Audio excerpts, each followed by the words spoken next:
গণফলের প্রিয় নেতা কেন্দ্রীয় নির্বাহী কমিটি বিএনপির অন্যতম সদস্য ডক্টর রফিকুল ইসলাম হিলালী প্রিয় নেতাকে তিনি মূল্যবান বক্তব্য পেশ করে আমাদেরকে আগামী দিনে নেতৃত্ব জেলা আমাদেরকে কিভাবে আমরা সুসংগঠিত করতে পারি আমরা প্রিয় নেতার বক্তব্য থেকে আমরা অনুপ্রাণিত হব। প্রিয় নেতৃবৃন্দ বক্তব্য নিয়ে আসছেন নেতৃত্ব জেলার বিপ্লবী সাধারণ সম্পাদক ডক্টর রফিকুল ইসলাম হিলালী। বিসমিল্লাহির রহমানির রহিম। আসসালামু আলাইকুম। নবনির্বাচিত জাতীয়তাবাদী ওলামা দল নেত্রকোনা জেলা শাখা মত বিনিময় সভা হাবিবুর রহমান সাহেব, পাশাপাশি সঞ্চালনার দায়িত্বে আছেন সিনিয়র যুগ্ম আহ্বায়ক আব্দুর রশিদ নুরানি। আজকের এই অনুষ্ঠানকে সুন্দর এবং প্রাণবন্ত করেছেন আজকের এই অনুষ্ঠানের প্রধান অতিথি স্বচ্ছ রাজনীতিবিদ জেলা বিএনপির নবনির্বাচিত সভাপতি প্রখ্যাত চিকিৎসক অধ্যাপক ডাক্তার মোহাম্মদ আনোয়ারুল হক সাহেব। আমাদের এই অনুষ্ঠানকে আরো সুন্দর করেছেন জেলা বিএনপির সাবেক সভাপতি প্রখ্যাত আইনজীবী অ্যাডভোকেট নুরুজ্জামান সাহেব। আমাদের মাঝে উপস্থিত জেলা বিএনপির সাবেক যুগ্ম আহ্বায়ক তাজেদুল ইসলাম ফারাজ সুজা, জেলা বিএনপির সাবেক সাংগঠনিক সম্পাদক শফিকুল কাদের সুজা, জেলা বিএনপির সাবেক যুগ্ম সম্পাদক কৃষক দল কেন্দ্রীয় কমিটির সাংগঠনিক সম্পাদক সালাউদ্দিন খান মিল্কি, ওলামা দল কেন্দ্রীয় নির্বাহী কমিটির সম্মানিত সদস্য হাফেজ কারি মিসবাহউদ্দিন সাহেব সহ বিভিন্ন অঙ্গ সংগঠনের সভাপতি সাধারণ সম্পাদক, নেত্রকোনা জেলা থেকে আগত, বিভিন্ন উপজেলা থেকে আগত সম্মানিত ওলামায়ে কেরাম বৃন্দ, ওলামা দলের নেতৃবৃন্দ, আসসালামু আলাইকুম। পিআর এর যে কুফল সম্পর্কে আমি কিছু আলোচনা করতে চাই।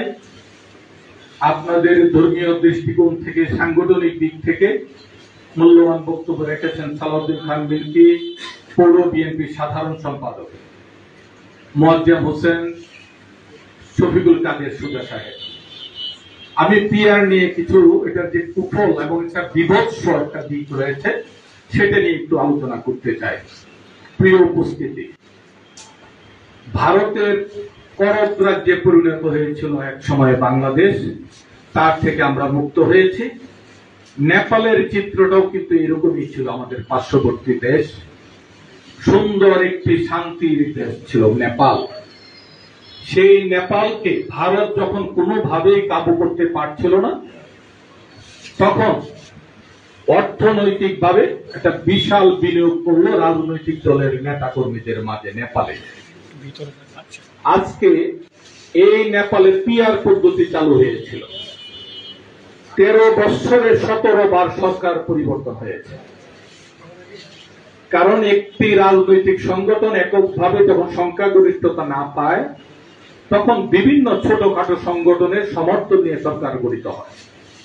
যখনই ভারতের মন মতো সিদ্ধান্ত না নেয়, তখনই তারা করে কি ছোট ছোট সংগঠনের যে এমপি তাদেরকে অর্থের বিনিময়ে অনাস্থা প্রকাশ করে সরকারের প্রতি, সরকারের পতন হয়ে যায়। পৃথিবীতে এমন কোন দেশ নাই 13 বছরে 17 বার সরকার পরিবর্তন হয়েছে, যেটা নেপালে হয়েছে। এর হলো একটি পিআর এর একটি কুফল। আমি একটি অসুন্দর ইসলামের নীতি নৈতিকতা বিরোধী বিভৎস একটি রূপ আমি আপনাদের সামনে তুলে ধরতে চাই। আমার কেন্দ্রতে একটি লোক আছে যে মানে গাঁজার জন্য প্রসিদ্ধ, গাঁজাখোর, কিন্তু সে মেধাবী এবং শিক্ষিত। সমাজে আপনার এলাকায় এমন কি আছে না যে মাদক সেবন করে, গাঁজা খায়, সিগারেট খায়? লোকের সংখ্যাটা কিন্তু কম না। তা আমি পরস্পর শুনতেছি, আমার একজন নেতা বলতেছে, ভাই এখানে মাদক সেবীদের একটা সংগঠন চালাইতেছে, তাই বললাম কেন্দ্রতে, বলছে না সংগঠনের নেতা কেন্দ্র, কিন্তু এটা কেন্দ্রীয় কমিটি হবে। ধূমপায়ীদের একটি সংগঠন, কিন্তু আড়ালে থাকবে মাদক সেবীরা, মদ খুর, ইয়াবা খুর। জানছি কিরকম, যে তার প্ল্যানটা হইল এরকম যে আমি ধূমপায়ীদের একটা সংগঠন করব, এবং এই বাংলাদেশে 5% লোকও যদি ধূমপায়ী বা মাদক সেবী হয়, তাহলে 5% ভোট যদি আমরা তারা পায়, তাহলে 3-15 জন এমপি তারা পাইয়া দেয়। কেন্দ্র যদি কেন্দ্রীয় নেতা থাকে এমপি, কিন্তু সে প্রথম দাবিদার হবে কেন্দ্র। ভোট আপনি 2 লাখ 2.5 লাখ পাইলেন, কিন্তু কেন্দ্রতে হয়তো ভোট সে পাইল 1000, কিন্তু সে তো কেন্দ্রীয় নেতা হয়ে দেব, সভাপতি বা সাধারণ সম্পাদক, দুইটার একটা। যদি 5% নাও পায়, 2% যদি পায়, তাহলে 3 দুগুণে 6টা আসন। 6টা এমপি পাইলে তো প্রেসিডেন্ট সেক্রেটারি তো কেন্দ্র থাকবো, আপনি এমপি হবে থেকে। তা আমি চিন্তা করলাম যে একটা বিভৎস একটা দিক, তারে একটু খবর দিয়ে আমি নিলাম ঢাকা, যে তুই নাকি এরকম একটা সংগঠন করতেছ। কয় না ভাই, এটা তো করতেছে, এটা মিথ্যা কথা, এটা অপবাদ, তাহলে সত্য করে রাখো।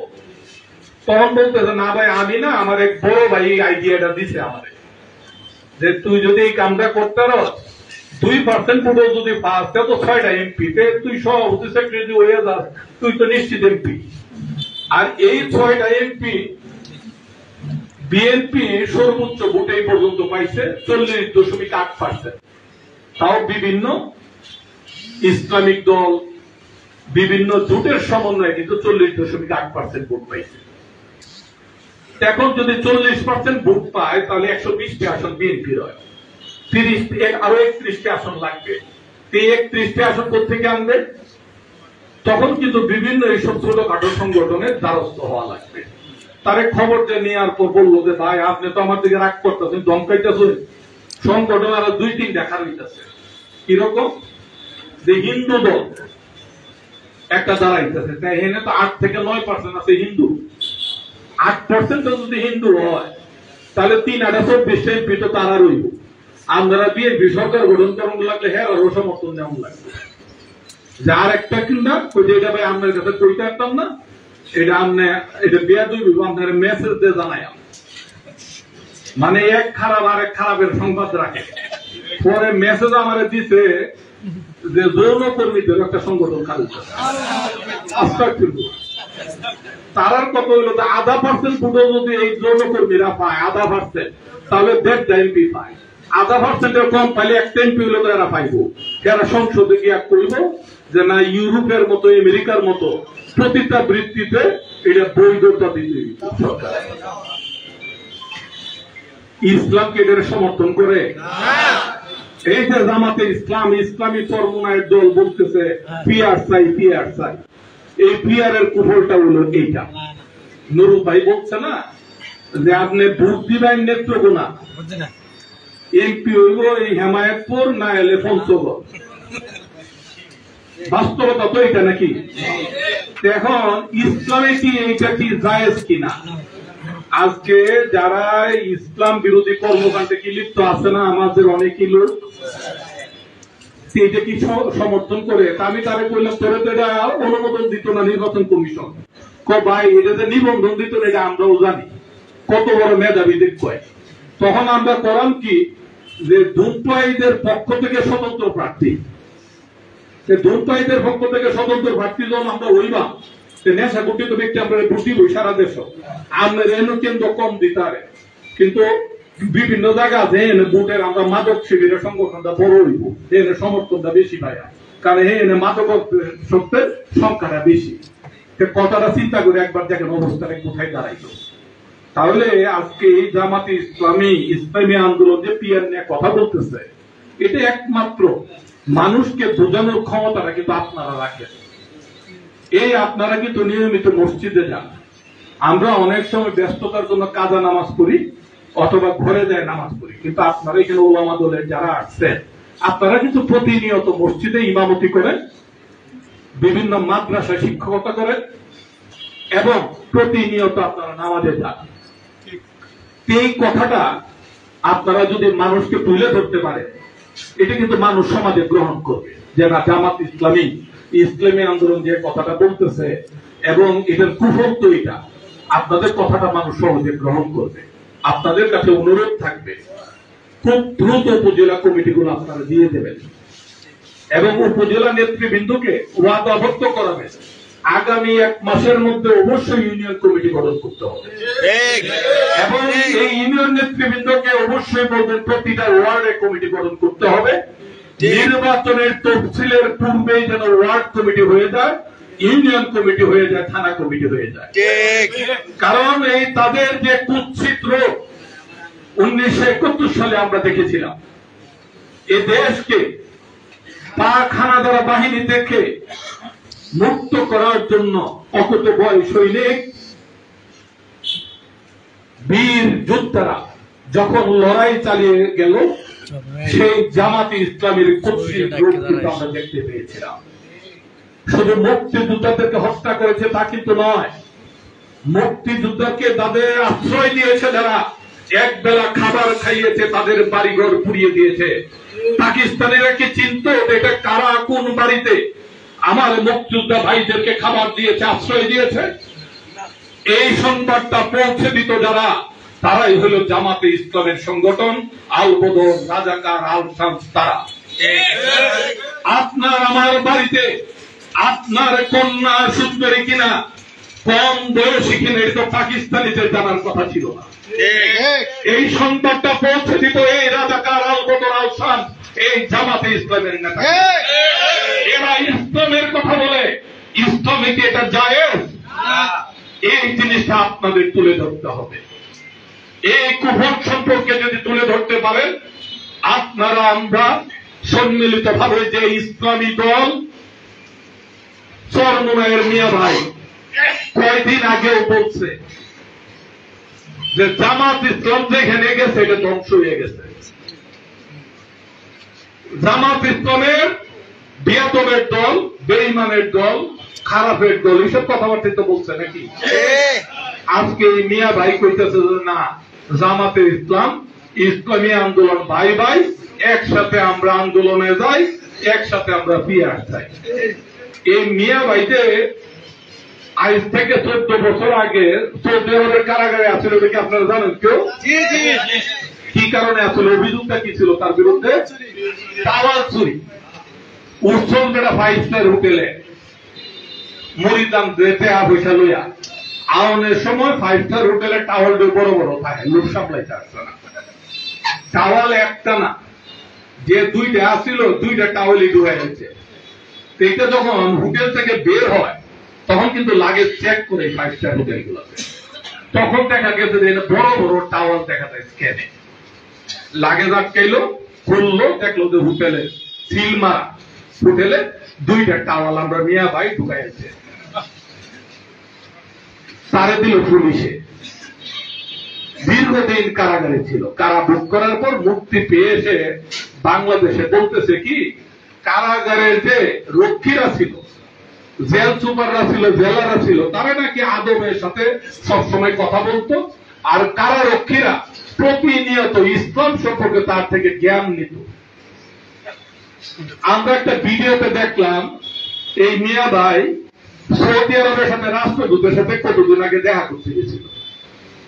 এইখানে একজন যে আপনার যারা ইংরেজি জানে না, যারা আরবি জানে না, এইখানে একজন ট্রান্সলেটর রাখে। উনিও দেখলাম মিয়া ভাই আরেকজন এখানে রাখছে, সৌদি আরবের রাষ্ট্রদূত আরবি কয়, এটা আবার তারা বোঝায় এটা কইছে।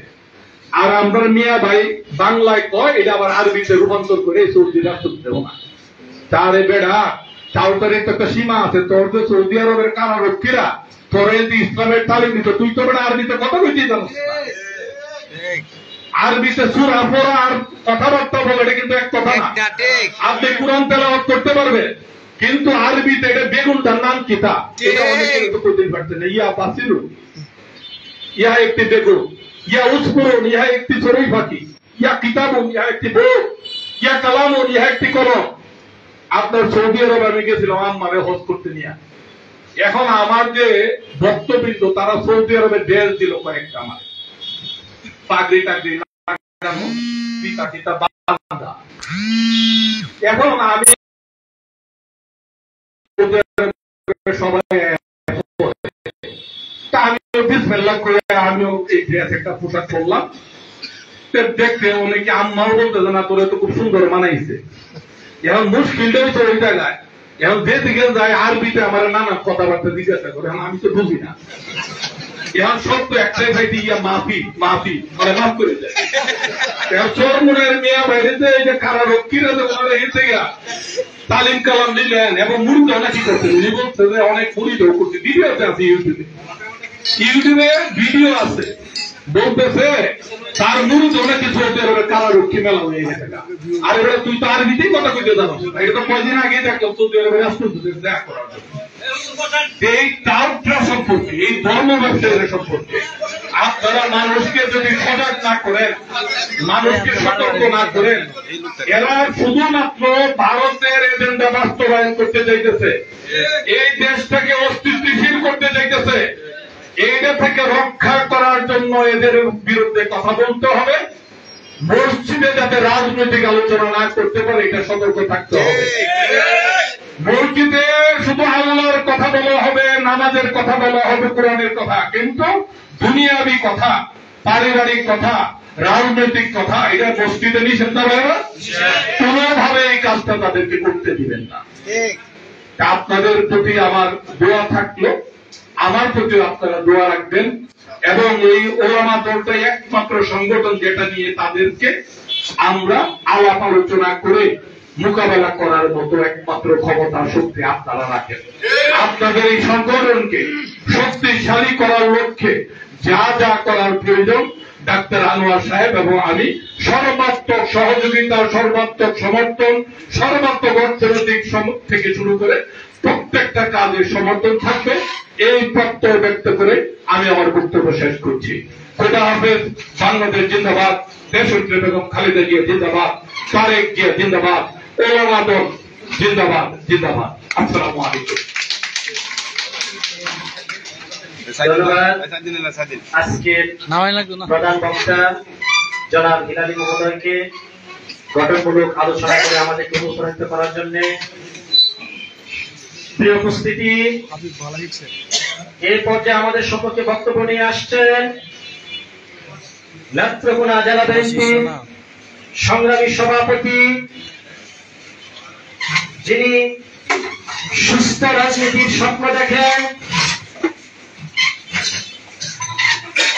যিনার জনপ্রিয়তা আকাশচুম্বী। আপনারা জানেন নেত্রকোনা হচ্ছে তৃতীয় গোপালগঞ্জ। আপনারা ইতিপূর্বে দেখেছেন আওয়ামী লীগ কি পরিমাণ নির্যাতন করেছে। সেই তৃতীয় গোপালগঞ্জের যিনি নেতৃত্ব দিয়েছেন, সেন্ট্রাল কেন্দ্রীয় নেতৃবৃন্দ জিজ্ঞেস করেছিলেন, আমরা যখন গিয়েছিলাম লিডারকে জিজ্ঞেস করেছিলেন আপনার এত জনপ্রিয়তা কিভাবে।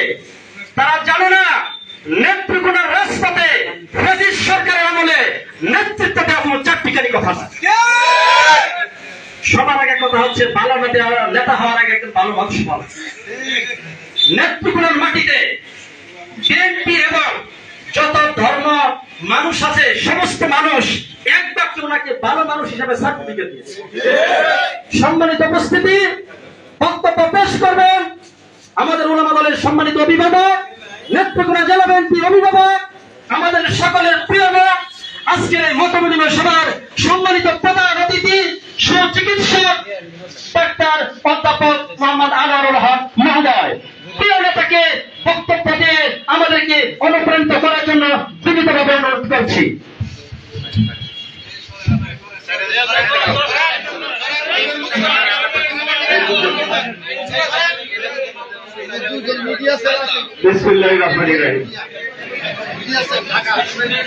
আসলে প্রচন্ড গরম, পাশাপাশি অনেকক্ষণ ধরে আপনারা বক্তব্য শুনছেন। অনেক কিছুই বলার ইচ্ছা ছিল, কিন্তু এখনো আপনারা নামাজও পড়েন নাই, পাশাপাশি খাওয়াও হয় নাই, যে কারণে আমি বক্তব্য অত লম্বা করবো না। যেহেতু আজকে নবগঠিত নেত্রকোনা জেলা শাখা জাতীয়তাবাদী ওলামা দলের এই মত বিনিময় সভায় উপস্থিত আজকের সভার সভাপতি,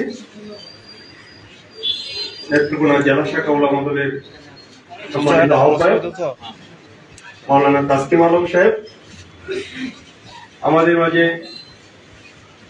প্রধান বক্তা হিসেবে উপস্থিত আছেন।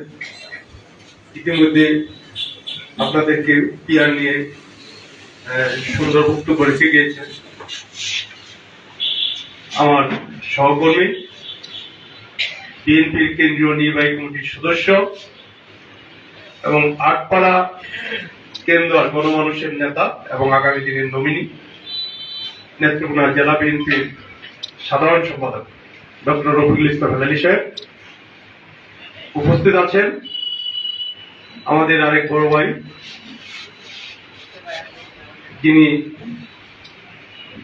ইসলামিক কথাবার্তা ইতিমধ্যে বলে গিয়েছেন, আমাদের সিনিয়র আইনজীবী, নেত্রকোনা জেলা বিএনপির সাবেক সভাপতি।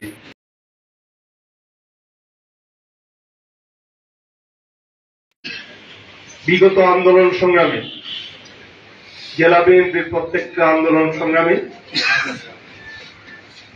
গত 12 বছর বলতে গেলে এক যুগ এর উপরে আমাদেরকে সার্বিকভাবে সহযোগিতা করেছেন সেই ত্যাগী নেতা, নেত্রকোনা সদর উপজেলা বিএনপির সিনিয়র সহসভাপতি, জেলা বিএনপির সাবেক যুগ্ম আহ্বায়ক জনাব তাজুল ইসলাম পলাশ সুজাত। আমাদের মাঝে উপস্থিত আছেন জেলা বিএনপির সাবেক সাংগঠনিক সম্পাদক, ছাত্র দলের সাবেক আহ্বায়ক এবং লক্ষ্মীগঞ্জ ইউনিয়নের সাবেক চেয়ারম্যান জনাব শফিকুল কাদের সুজা সাহেব। আমাদের মাঝে উপস্থিত আছেন ইতিমধ্যে আমাদের মাঝে আরেকজন আমাদের বড় ভাই উপস্থিত হয়েছেন, জেলা বিএনপির সাবেক সহসভাপতি, সদর উপজেলা বিএনপির সাবেক আছেন। নেত্রকোনা কৃষক দলকে যিনি তিল তিল করে সুসংগঠিত করেছেন সেই দক্ষ সংগঠক, কেন্দ্রীয় কৃষক দলের সাংগঠনিক সম্পাদক এবং নেত্রকোনা জেলা কৃষক দলের সভাপতি, টেকাতি ইউনিয়নের সাবেক চেয়ারম্যান এবং সুবক্তা, যাকে আমরা আসলে সমস্ত অনুষ্ঠানে ওনার বক্তব্য শোনার জন্য আপনারা অপেক্ষা করেন, সেই নেতা জনাব সালাউদ্দিন খান মিল্কি সাহেব উপস্থিত আছেন। আজকে যে উলামা দলের যাদেরকে নিয়ে প্রোগ্রাম, সেই উলামা দলের এবং বিগত দিন এই জেলার দায়িত্ব নিয়ে আপনাদেরকে সুসংগঠিত করেছিলেন সেই নেত্রকোনা উলামা দলের সাবেক সভাপতি এবং বর্তমানে কেন্দ্রীয় নির্বাহী কমিটির সদস্য উলামা দলের জনাব মেজবাউদ্দিন মাসুদ আমাদের মাঝে উপস্থিত আছেন। ইতিমধ্যে বক্তব্য রেখে গিয়েছেন এখানে নেত্রকোনা সদর উপজেলার সাধারণ সম্পাদক এবং ইতিমধ্যে উপস্থিত হয়েছে আমাদের ভারপ্রাপ্ত সভাপতি মেহেরুল আলম রাজু।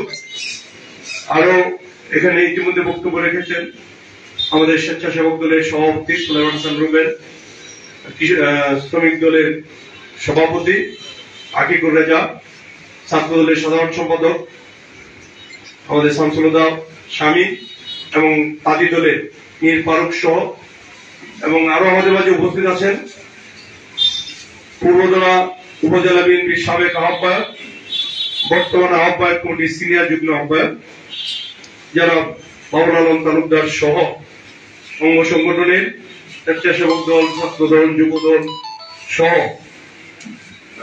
অন্যান্য অঙ্গ সংগঠনের বিভিন্ন পর্যায়ের নেতৃবৃন্দ এবং বিশেষ করে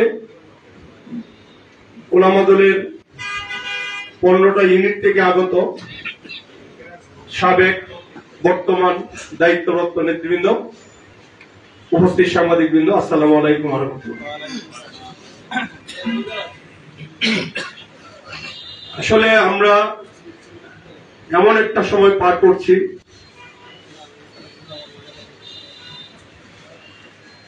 বিগত 17 বছর ফ্যাসিস্ট সরকারের বিরুদ্ধে আন্দোলন সংগ্রাম করে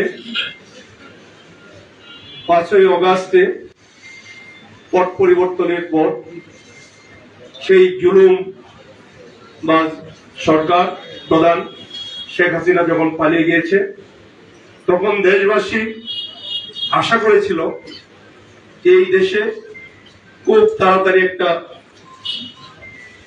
শান্তিপ্রিয় পরিবেশ, সুন্দর একটা পরিবেশ ফিরে আসবে এবং মানুষ যেটার জন্য দীর্ঘ 17 বছর আন্দোলন সংগ্রাম করেছিল, সেই ভোটের অধিকার আদায়ের জন্য সে একটা নির্বাচনের মাধ্যমে তাদের নির্বাচিত প্রতিনিধির হাতে দেশের দায়িত্ব অর্পণ করবেন। কিন্তু দুর্ভাগ্যবশত 1 বছরের উপর পার হয়ে গেছে। অন্তর্বর্তীকালীন সরকার একটা রোডম্যাপ দিয়েছেন, ফেব্রুয়ারিতে নির্বাচন হবে। এই নির্বাচন যাতে বিলম্বিত করা যায়, নির্বাচন যাতে করা না যায়, সেইটার নীল নকশা করে যাচ্ছে এই সরকারের মধ্যে থাকা, বিশেষ করে ফ্যাসিস্ট সরকারের দূষক যারা এখনো এই সরকারে বসে আছে তারা, এবং বিদেশে দেশে বিভিন্ন মহল, কুচক্রী মহল বিভিন্ন দেশের প্রেসক্রিপশন অনুযায়ী এই দেশকে অস্থিতিশীল করার জন্য ষড়যন্ত্র করে যাচ্ছে। এবং সেই ষড়যন্ত্রের সাথে যে সমস্ত দলগুলি বিগত ফ্যাসিস্ট সরকারের আন্দোলন সংগ্রামে বিএনপির সাথে সহযোগী ছিল, তারাও লিপ্ত হয়েছে। আপনারা দেখছেন যে ইতিমধ্যে আমরা দেখেছি স্বৈরাচার এরশাদ বিরোধী আন্দোলনে 9 বছর আন্দোলন সংগ্রাম করার পর, এরশাদের পতনের পরে 3 মাসের মধ্যে শাহাবুদ্দিনের সরকার একটা সুষ্ঠু নির্বাচন করতে পেরেছিল। আমরা দেখেছি কিনা? ঠিক ঠিক। কিন্তু এখন কি দেখছেন, 1 বছর পার হয়ে যাওয়ার পরেও সেই একটা নির্বাচন করার যে পরিবেশ, সেই পরিবেশটা আনার জন্য আমার যেন মনে হচ্ছে যে যারা দেশ চালাচ্ছেন তারাই এই শক্তিগুলিকে সক্রিয় করছেন, যেহেতু দেশে একটা সুন্দর পরিবেশে কিংবা আগামী দিনে একটা নির্বাচিত সরকার যাতে ক্ষমতায় আসতে না পারে। কারণ এক এক সময় এক একটা এজেন্ডা নিয়ে তারা মাঠে নামছে। ইতিমধ্যে কথা বলে গেছেন পিআর নিয়ে আমার ডক্টর রফিকুল আলী ভাই। পিআর এর ইস্যু কিন্তু আগে ছিল না। আপনারা জানেন যে ঐক্যমত্য কমিশন গঠন করেছিল এই সরকার, বিভিন্ন দলের সাথে তারা আলোচনা করতেছেন। আলোচনা করার পর তারা বিভিন্ন পয়েন্ট, বিভিন্ন ইস্যুতে আমাদের দল থেকে আমাদের প্রিয় নেতা জনাব সালাউদ্দিন আহমেদকে দায়িত্ব, ওনার নেতৃত্বে এই ঐক্যমত্য কমিশনের মিটিং এ দায়িত্বপ্রাপ্ত নেতারা অংশগ্রহণ করছেন এবং ওনারা প্রতিনিয়তই ব্রিফিং করছেন কোন দিন কি হচ্ছে। কিন্তু আমরা জানি যে অধিকাংশ ইস্যুতেই বিএনপি যে সংস্কারগুলির ব্যাপারে একমত হয়েছে, এইগুলি আমাদের জানেন যে আমাদের ভারপ্রাপ্ত চেয়ারম্যান জনাব তারেক রহমান সাহেব যে আমাদের 31 দফা দিয়েছিলেন, এটা কিন্তু এই সরকার পতনের পরে দেন নাই, সেটা কিন্তু বিগত সরকারের সময় দেওয়া হয়েছে। সেই সংস্কারগুলিতে, সেইগুলিতে কিন্তু অনেকগুলি সংস্কার উনি প্রস্তাবনা দিয়েছেন।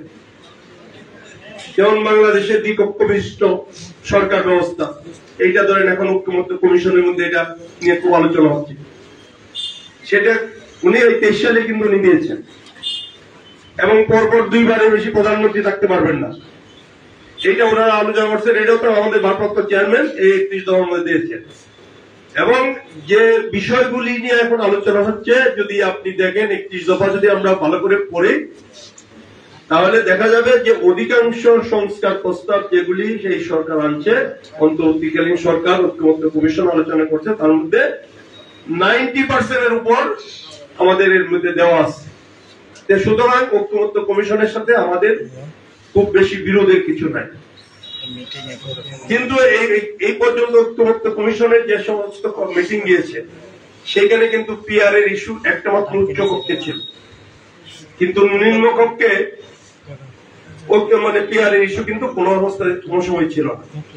কিন্তু হঠাৎ করে তারা একদিকে আন্দোলন সংগ্রাম করছে, কর্মসূচি তারা দিয়ে দিয়েছে, আবার ওইদিকে ঐক্যমত্য কমিশনকে আলাপ আলোচনার ভিত্তিতে সমস্ত দলকে এই ঐক্যমত্য কমিশনের প্রধান নিয়ে বসেন, অথবা এই যে আরেকজন আলী রিয়াজ সাহেব আছেন উনিও বসেন, প্রধান উপদেষ্টা বসেন, বসে বসে কিছু কিছু বিষয়ে কিন্তু ইতিমধ্যে ঐক্যমত হয়ে গেছে।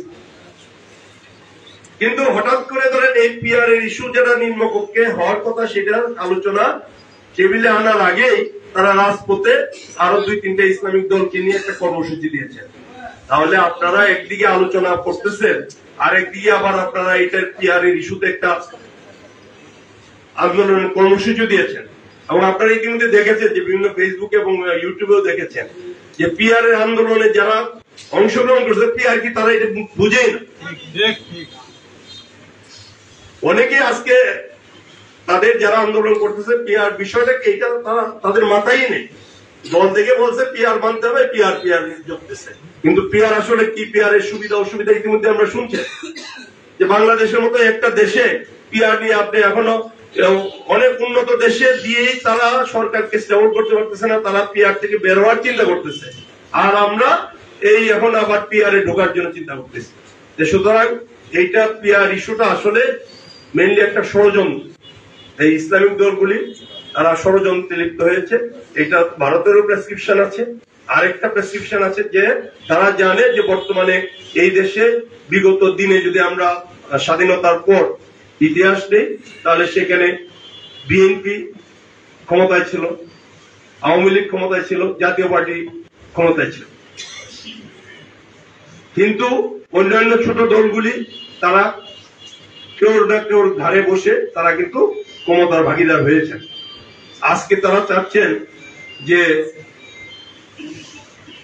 যে কোনো একটা প্রপোর্শন যদি তারা নিতে পারেন, বর্তমান যে নির্বাচনী ব্যবস্থা আছে সেটাতে দেখেছেন যে আপনার নির্বাচনী আসন ভিত্তিক এবং প্রপোর্শনাল ভোটের মিল থাকে না। তারা চাচ্ছে যে প্রত্যেকটা দলকে দিয়ে তারা একটা পোর্শন নিয়ে যে সরকার হবে সেই সরকার যাতে একটা দুর্বল সরকার হয়, যে কোনো সময় সরকার যাতে যে কোনো ইস্যু নিয়ে কথা বললে সরকার যাতে স্টেবল না হইতে পারে। এখন একটা সরকার যদি স্থায়িত্ব না থাকে, একটা সরকার যদি নির্দ্বিধায় তার দলের আদর্শ নিয়ে যদি কাজ করতে না পারে তাহলে কি দেশের উন্নয়ন হবে? দেশের যে আমরা পরিবর্তন চাচ্ছি, সংস্কার চাচ্ছি, এটি করতে গেলে তো একটা সরকারকে সময় দিতে হবে। কিন্তু আপনি 5 বছরের জন্য ম্যান্ডেট দিয়ে গেলেন, 3 মাস পর পর সরকার পরিবর্তন হওয়া শুরু হইলো, 6 মাস একটা জুট হয়ে থাকলো, 6 মাস পরে তাদের পছন্দ হলো আবার আরেকটা। তাহলে এই পরিবর্তন যদি আসতে থাকে তাহলে আলটিমেটলি কি হবে? দেশের যে আমরা যে পরিবর্তন আগামী দিনে নতুন বাংলাদেশ গড়তে চাই, সংস্কার চাই, পুরোটাই বাস্তবায়ন হবে না। একদিকে দেখেন জামাতের ভূমিকাগুলি দেখেন, তারা চট্টগ্রামে কি বলছেন, তাদের একটা রফিকুল ইসলাম সাহেব উনি বলছেন আগামী দিনে তারা নাকি ক্ষমতায় যাবে, বিএনপি বিরোধী দলে যাবে।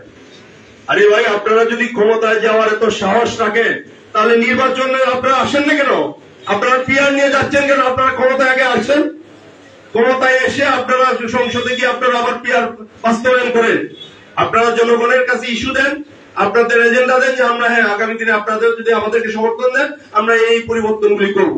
আপনারা এসে পরিবর্তন পিআর না, যা ইচ্ছা আপনারা পিআর যা ইচ্ছা করেন, অসুবিধা কি? জনগণ যদি আপনাদের ম্যান্ডেট দেয় আপনারা করবেন, কিন্তু আপনারা নির্বাচনে যাবেন না, আগেই নির্বাচন ভণ্ডুল করার জন্য ষড়যন্ত্র করবেন। আর এদিকে আবার নির্বাচনে তারা কি দেখছেন, এইদিকে নির্বাচন ভণ্ডুল করার প্রক্রিয়া করতেছেন, আবার আরেকদিকে তারা কিন্তু 300 আসনে প্রার্থিতা ঘোষণা করছেন, দলে দলে ভোট চাচ্ছেন। এটা খেয়াল করছেন কিনা? তাহলে এই দ্বিচারিতা, একদিকে আপনি নির্বাচন পিছানোর জন্য পিআর চাচ্ছেন, আবার এদিকে ভোট চাচ্ছেন। আবার ভোটে কি কৌশল? বিভিন্ন গ্রুপ করে করে মহিলাদের গ্রুপ দিয়েছেন করে আপনারাও মসজিদ পাতে যাচ্ছেন, এবং এখানে ভোটটা আল্লাহ পাবে, নবী রাসূল পাবে। এটা শোনেন না ইউটিউবের বক্তব্যগুলি? আমাদের চরমনায় পীর সাহেব, এই যাকে নিয়ে কথা হইল, উনি কিছুদিন আগে কি করছেন, বঙ্গবন্ধুর ইতিহাস ও ইরাক থেকে কেমনে আসছে বলে নাই? উনার 14 গোষ্ঠীর আগে থেকে ইতিহাস বলে বলে বঙ্গবন্ধুকে উনি শেখ হাসিনার একেবারে কিভাবে আরব থেকে আসছে এই বক্তব্য দিচ্ছেন। আওয়ামী লীগের অধীনে উনি নির্বাচনে যান নাই, বরিশালে গেছিলেন, পরে মাইর খাইয়া, যখন মাইর খাওয়ার পরে বিভিন্ন দল দেখতে গেছে তখন হলো উনি আওয়ামী লীগের বিরুদ্ধে চলে গেছে। জামাতের বিরুদ্ধে উনি কি বলছেন? যে কমিউনিস্টদের কাছে দেশ যেতে অসুবিধা নেই, ইসলাম ফেরত আসবে, কিন্তু জামাত যদি ক্ষমতা আসে ইসলাম কোনদিন ফেরত আসবে বলে নাই। এবং জামাত যাদের সাথে গেছে তাদের ধ্বংস হয়ে গেছে, এটা তো তার বক্তব্য। আর এখন কি বলছে সে, এই ইসলামী আন্দোলনে হাত পাকে ভোট দিলে নাকি নবীর রাসূল পাবে, আল্লাহ পাবে ভোটটা। এই ভণ্ডামির বিরুদ্ধে কথা বলতে গেলে আপনি আমার কথা বলতে হবে। এখন এই মৌলানাদের মোকাবেলা করা, ইসলামিক এদের মোকাবেলা করার দায়িত্ব, এটা আমরা বিএনপি যারা করি, আমরা যারা এই লাইনে, আমরা এটা পারবো না। এই ব্যাপারে আপনাদের সহযোগিতা লাগবে। এই যে উলামা দল, উলামা মানে কি? স্কলার। আপনারা উলামা, যা নূর ভাই বলে গেছে, আলেম থেকে আলিম বা আলেম থেকে উলামা দলে বহু বচনে হলো উলামা দল, উলামা। আপনারা উলামা দলে যারা আছেন, আমার কথা হলো যে আগামী দিনে এই তাদের যে হাদিস কোরআনের ব্যাখ্যা বিভিন্ন জায়গায় গিয়ে দিচ্ছে, এগুলি প্রতিহত করতে গেলে আপনাদের উলামা দলকে এখানে সংগঠিত হতে। এবং আরেকটা বিষয় আমি বলি, যেটা যে উলামা দলের সবাই যে আপনার সাথে সরাসরি উলামা দলে অংশগ্রহণ করবে, এটা কি আশা করা ঠিক না। আমাদের উলামা দলের বাইরে বাংলাদেশে অনেক আলেম উলামা আছে যারা কোন দলের সাথে সম্পৃক্ত না, কিন্তু ওদের কথা, ওদের মাহফিলে যান, ওরা কোথাও বক্তব্য দিতে মাহফিলে গেলে হাজার হাজার লোক হয় না? কিন্তু দেখবেন যে আমাদের কোন একজন গেলে হবে না। আমরা তাদের সাথে উলামা দলের যারা নেতৃত্ব আছেন, আমি অনুরোধ করবো যে আমাদের উলামা দলের বাহিরে সবাইকে আপনি উলামা দলে পাবেন, সেটা আশা করে লাভ নেই। উলামা দলের বাহিরে নেত্রকোনা বলেন, সারা দেশে, আমি নেত্রকোনা আরবে বলবো, এখানে একটা অনেকগুলি সমাজ আছে। কেউ কৌমি ঘরানার আমাদের যে আলেম সমাজ আছেন তাদের একটা সংগঠন আছে, তারা একটা গোত্র আছে। পাশাপাশি আলিয়াতে যারা আছেন, বিভিন্ন প্রতিষ্ঠানের প্রধান, বিভিন্ন প্রতিষ্ঠানের শিক্ষক যারা আছেন, ইসলামিক ভালো বক্তা কিংবা এরকম আছেন। পাশাপাশি অনেক মসজিদের খতিব কিংবা অন্যান্য ঘরানার লোকজন আছে। আপনারা তাদের সাথে সুসম্পর্ক বজায় রাখেন, তাদেরকে আমাদের কাজ করবে।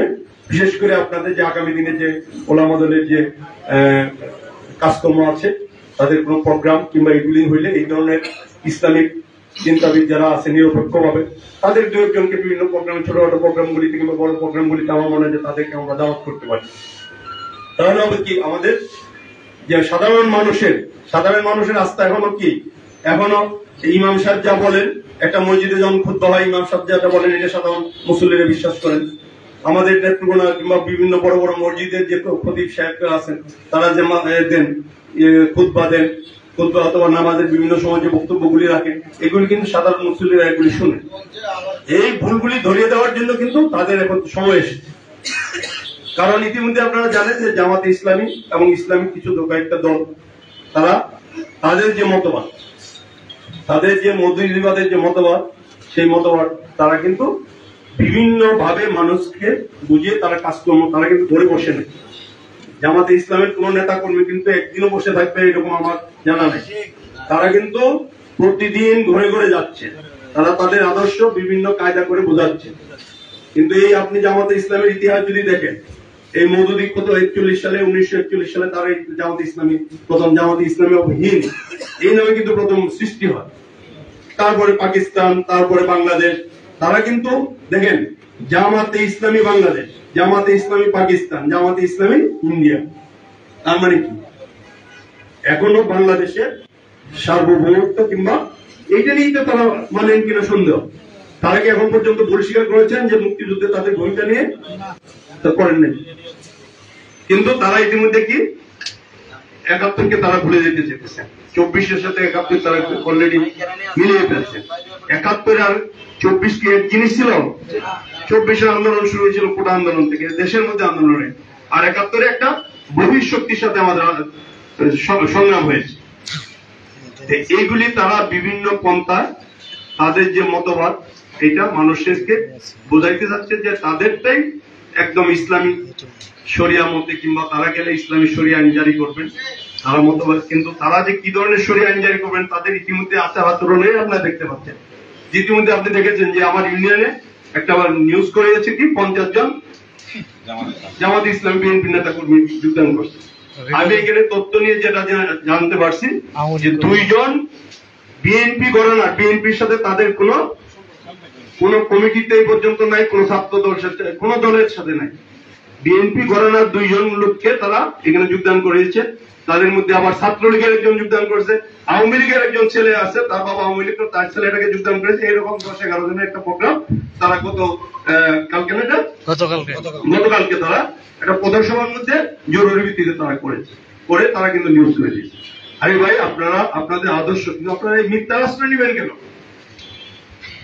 আপনারা এখন আপনি ইসলাম কায়েম করেন, যাই কিছু করেন, আমাদের নবী যখন আসছিলেন, নবী কি প্রথমে নবী হয়ে আসছিলেন? তখন উনি একটা সত্যবাদী নেতা হিসাবে উনি সত্যবাদী মিথ্যা কথা বলতেন না। আপনারা মিথ্যা দিয়ে শুরু করতেছেন, তাহলে আপনাদের উপর মানুষ ভরসা রাখবে কেমনে? এই জন্য সময় এসেছে আমাদের ওলামা দলের যারা আছেন তারা, আমরা ওলামা দল ইতিমধ্যে আপনারা দেখেছেন যে নবাঙ্গিক ওলামা দল করা হয়েছে। আমাদের ওলামা দলের যে আমাদের বিশেষ করে কেন্দ্রীয় নেতৃবৃন্দ এবং ধর্ম বিষয়ক যে সম্পাদক আমাদের আছেন জামাল সাহেব, রফিকুল ইসলাম জামাল সাহেব, ওনার সাথে আমরা একাধিকবার কথা বলেছি। ওনার চিন্তাধারাও ওলামা দলকে নতুন আঙ্গিকে সাজানোর জন্য, অতীতে আমরা যে সমস্ত নেতৃবৃন্দ তিনি আমরা ওলামা দল করেছিলাম, ওলামা দল এখন দেখতে পাচ্ছেন যে এটা বিস্তৃতিটা আমরা বাড়াইতে চাই। তারাও চিন্তা করতেছে যে বিভিন্ন পর্যায়ের আলেম ওলামা যারা আছেন এবং যারা সহি ইসলামে বিশ্বাস করেন তাদেরকে আমরা ওলামা দলের মধ্যে, ওলামা দলের ব্যানারে আমরা আনবো। যারা করেন না তাদেরকে আমরা সহযোগী হিসাবে, আমাদের উপদেষ্টা হিসাবে, আমাদের শুভাকাঙ্ক্ষী হিসাবে তাদের সাথে আমরা যোগাযোগ রাখবো। তাদেরকে আমাদের কাজ করবে, আমাদের যে আদর্শ, আমাদের যে শহীদ রাষ্ট্রপতি জিয়াউর রহমানের যে আদর্শ, আমাদের জাতীয়তাবাদের যে আদর্শ, সেই আদর্শ আমরা ওনাদের কাছে তুলে দেব। কারণ ইতিমধ্যে বলে গেছেন যে বিসমিল্লাহির রহমানির রহিম, আল্লাহর উপর আস্থা, পাশাপাশি এই যে মাদ্রাসা বোর্ড সহ বিভিন্ন ধরনের যে ইসলামিক বিষয়গুলি, এইগুলি কিন্তু বাংলাদেশ সৃষ্টি হওয়ার পর শহীদ রাষ্ট্রপতি জিয়াউর রহমান যখন দায়িত্ব নিলেন তখনই কিন্তু এই ইসলামিক প্রতিষ্ঠানগুলির যাত্রা শুরু হয়েছে। এবং বিশেষ করে ইসলামী উম্মার সঙ্গে সৌদি এবং অন্যান্য ইসলামিক রাষ্ট্রের সঙ্গে যে সম্পৃক্ততা, হৃদ্যতা, এইগুলিও সৃষ্টি হয়েছে এই শহীদ রাষ্ট্রপতি জিয়াউর রহমানের হাত ধরে। আজকে আমরা ভুলে গেলে হবে না যে এই ইসলামিক আজকে যে দলগুলি আজকে এখানে রাজনীতি করছে, ইসলামের নাম নেই। বাংলাদেশে তো দলে ধর্মীয় নামে দল করা নিষিদ্ধ ছিল, এটা জানেন কিনা? নিষিদ্ধ ছিল। ৭২ সংবিধানের পর দেশে কোন ধর্মভিত্তিক রাজনৈতিক দল হতে পারবে না, এটা নিষেধ দেওয়া ছিল। সেই ধর্মভিত্তিক রাজনীতি চালু করেছেন কে? আমাদের শহীদ রাষ্ট্রপতি জিয়াউর রহমান। এবং আজকে যে যারা দল কথা বলছেন বিএনপির বিরুদ্ধে, তারা কি বলতেছেন? আওয়ামী লীগের এপিট ওপিট, মুদ্রার এপিট, এক পিট নাকি আওয়ামী লীগ, আর এক পিট নাকি। এটা কি মানার মতো বিষয়? আওয়ামী লীগ যেটা করে গেছে বিগত দিনে, বিএনপি কি এই কাজগুলি করেছে? আলেমুল আমাদেরকে কোথাও আলেমুল আমাদের সমাবেশে হামলা করেছে? বিএনপির যে যতদিন দায়িত্ব ছিল কোন প্রোগ্রামে বলতে পারবে যে ইসলামিক সমাবেশগুলির জন্য বিএনপির কাছ থেকে পারমিশন নিতে হয়েছে? এই শাপলার চত্বরে কিন্তু এর মতো কোন এই ছিল? কিন্তু আজকে আওয়ামী লীগের সময় হাজার হাজার বিএনপির নেতা কর্মী, আলেম ওলামা, ভালো ভালো আলেম ওলামা, যাদের বিভিন্ন বক্তা, তাদেরকে যে আমাদের মাদানী সাহেব সহ আরো অনেক নেতৃত্ব অনেকেই আছে, তারা কি জেলখানায় দীর্ঘদিন ছিলেন না? তাদের কি দোষ ছিল? তারা আল্লাহর আইন বাস্তবায়ন করে আল্লাহর কথা বলতো। যে ফ্যাসিস্ট সরকার এই আলেম ওলামাদের উপর এত অত্যাচার নিপীড়ন করছে, এখন এই ফ্যাসিস্ট সরকারদের দোষরদের আপনারা ধরে টানতেছেন। আওয়ামী লীগকে আপনারা ক্ষমা করে দিচ্ছেন, আওয়ামী লীগকে মাফ করে দিয়ে আপনাদের আওয়ামী লীগ বিভিন্ন জায়গায় আওয়ামী লীগকে আপনাদের দলে বিরাচ্ছেন, তাদেরকে আবার নতুন করে এই আওয়ামী লীগের মধ্যে আবার জামাত বের হচ্ছে। তারা বলতেছে যে হ্যাঁ, যেমন ছাত্র শিবির ছাত্রলীগ থেকে বের হয়েছে, এখনো বিভিন্ন এলাকায় আমরা খোঁজ নিয়ে দেখবেন যে মাঝখানে আওয়ামী লীগ করতো, এখন নাকি তারা জামাত করতো, আওয়ামী লীগের সাথে মিলেমিশে ছিল। বিএনপি এই কাজটা কোনোদিন করে না। বিএনপি যা করে সামনাসামনি করে, গোপনে একটা সামনে একটা, এটা কোনোদিন বিএনপি যা বিশ্বাস করে শহীদ রাষ্ট্রপতি জিয়াউর রহমান সাহেব ওই আদর্শে আমরা যারা বিশ্বাস করি, আমরা যা বলি তা করি। কিন্তু তারা শুরু থেকে এখন পর্যন্ত তারা এই দ্বিচারিতা করে যাচ্ছেন। এবং বাংলাদেশের ইতিহাসটা, এই যে আপনি জামাত ইসলামী সৃষ্টির পর থেকে যদি দেখেন, পাকিস্তান সৃষ্টির ইতিহাসেও তাদের বিরোধিতা ছিল। তারা কিন্তু আজকে পাকিস্তান চায় না, পাকিস্তান না হলে আজকে বাংলাদেশ হইতো না, এই যেগুলো মানতে হবে। কিন্তু তারা কাজগুলি করে কিন্তু দেশের যখন স্বার্থে কিংবা দেশের ঐক্যবদ্ধতার স্বার্থে ইসলামের স্বার্থে যে তারা করে সেটা আমরা কেমনে বলবো? তারা তাদের স্বার্থে যেটা হয়, তাদের ক্ষমতায় যাওয়ার জন্য তাদের মতাদর্শ জোর করে মানুষের উপর প্রণয়ন করার জন্য তারা যা যা করার তাই করে যাচ্ছে। তাই আমি আশা করবো আপনারা ওলামা যারা আছেন ইতিমধ্যে নির্দেশনা দিয়েছেন যে যত তাড়াতাড়ি সম্ভব ওলামা দলের আপনারা উপজেলা এবং পৌরসভা কমিটিগুলি করবেন, ইউনিয়নগুলি করে এবং মসজিদ মাদ্রাসা ভিত্তিক বিশেষ করে কওমি মাদ্রাসা, বিভিন্ন আলিয়া মাদ্রাসা, মসজিদ এখানে কারা কারা আছেন তাদের সাথে আপনারা যোগাযোগ বাড়ান, তাদের সাথে সমন্বয় করেন, তাদের সাথে যোগাযোগ করে প্রত্যেকটা মসজিদে যাতে দলীয় ইসলামিক কথাবার্তা বাদে অন্য কোনো কাজ না হয় সেগুলি আমরা খেয়াল রাখবেন এবং সংগঠনকে যত তাড়াতাড়ি সম্ভব আমি জেলার নেতৃবৃন্দকে বলবো যে আপনারা কেন্দ্রের সাথে কথা বলে কমিটিগুলি ভেঙে দিয়ে যত তাড়াতাড়ি সম্ভব উপজেলার আহ্বায়ক কমিটি করেন এবং করে ইউনিয়ন আহ্বায়ক কমিটি করে, কারণ নির্বাচনী কার্যক্রম হয়তো আর কিছুদিন পরে শুরু হয়ে যাবে, তো পরবর্তীতে আর করার কোনো সুযোগ থাকবে না।